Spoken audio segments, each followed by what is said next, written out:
Losing in Age of Empires 4 sucks when you get overwhelmed like this. Hey guys, this is TCOY and today I'm going to show you 6 reasons why you keep losing in Age of Empires 4. Tip number 1 would be to have a build order. Now if you look at this game I'm playing right now, this is Macedonian Dynasty. They have a very standard build order where you go 5 on food, 1 to build your Mangorian war camp, move it back to food, 2 on gold, build a tower against aggressive civs.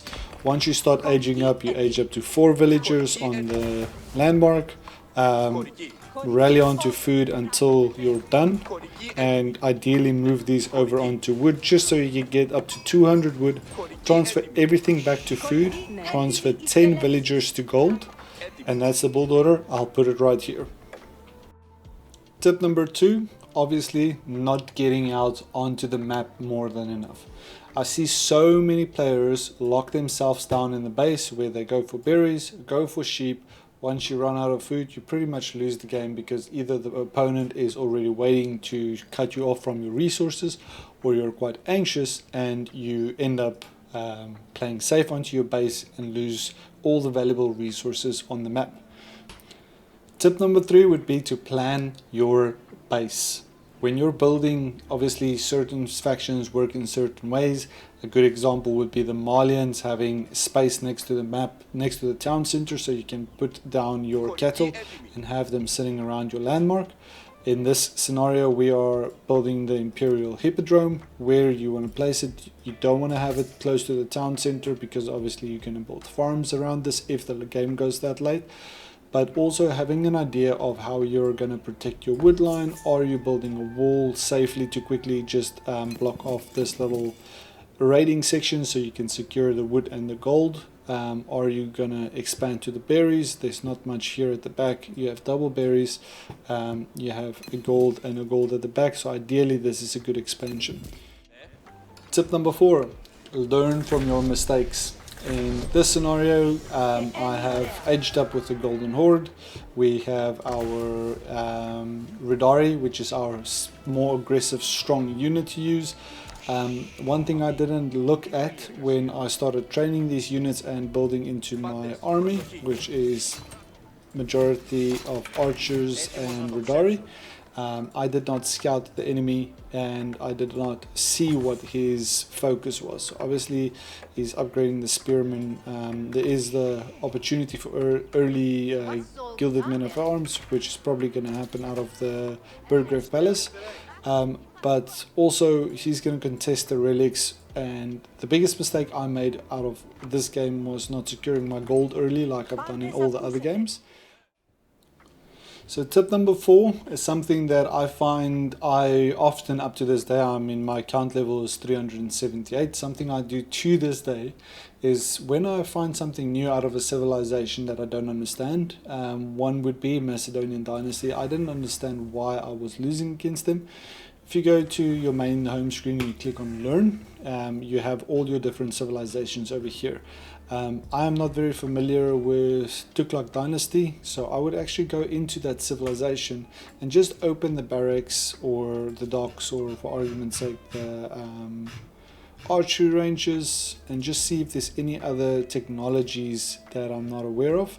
Like here is the worker elephants. That's pretty standard, and I've seen videos that they move out onto the map. Pretty standard upgrades for them on the worker elephants. No crazy upgrades on the outposts. They do have the Tower of Victory. They have a Dome of Faith with their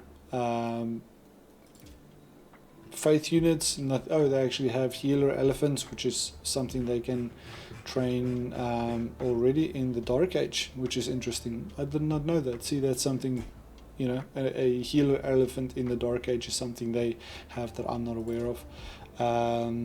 No special siege units, and on the stable side they do have the raider elephants. I've seen them. They also have a combination between elephants and lancers, so you can have both of them, with the war elephant probably being a knight version of elephants, which is different to the raider elephants, probably a little bit more tanky. and better at, you know, dealing with buildings and those type of things. So just scout out your civilizations if you're not that familiar with them, and just get an idea, if you understand the principles around what different buildings do, what a specific civilization does. A very good example would be the English. So if you go into the English tree, you can read up on the side here.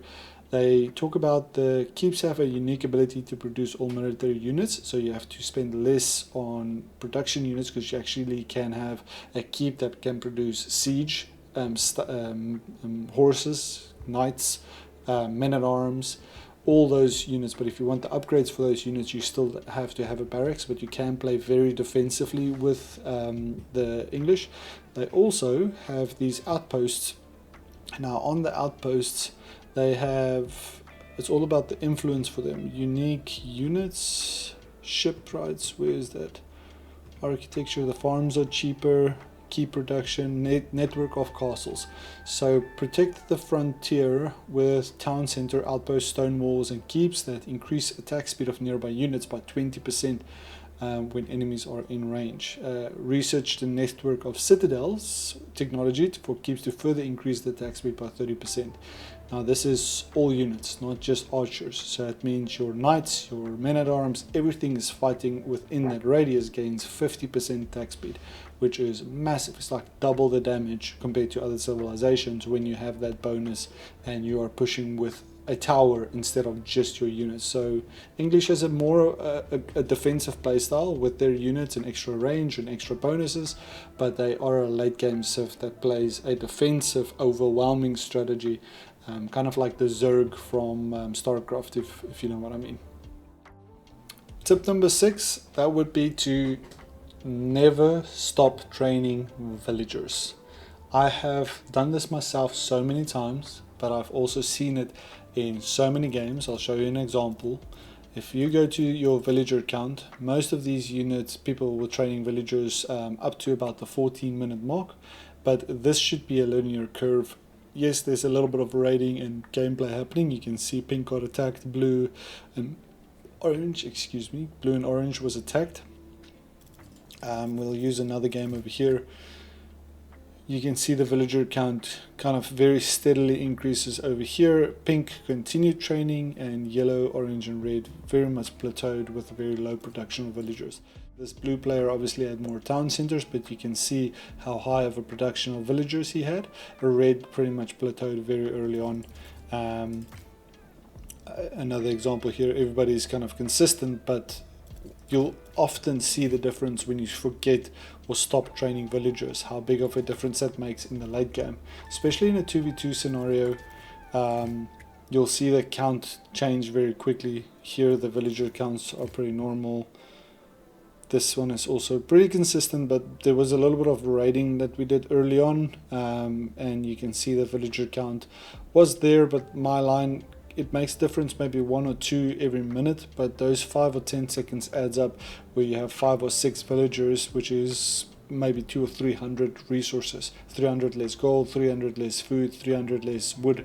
That's like 2 or 3 knights per minute less than your enemy. So it does add up where you accidentally have a fight, or you plan a fight and you're ready and you feel confident, but suddenly the enemy has maybe 10 or 15 units more than you, and you just can't place your finger onto why they always have more units than you. It's just keeping a focus on those villagers and making sure they are always being trained. Anyhow, that's all I have for you guys today. Thank you for watching the video. If you made it this far, please do leave a like, and I'll catch you guys in the next one. Cheers.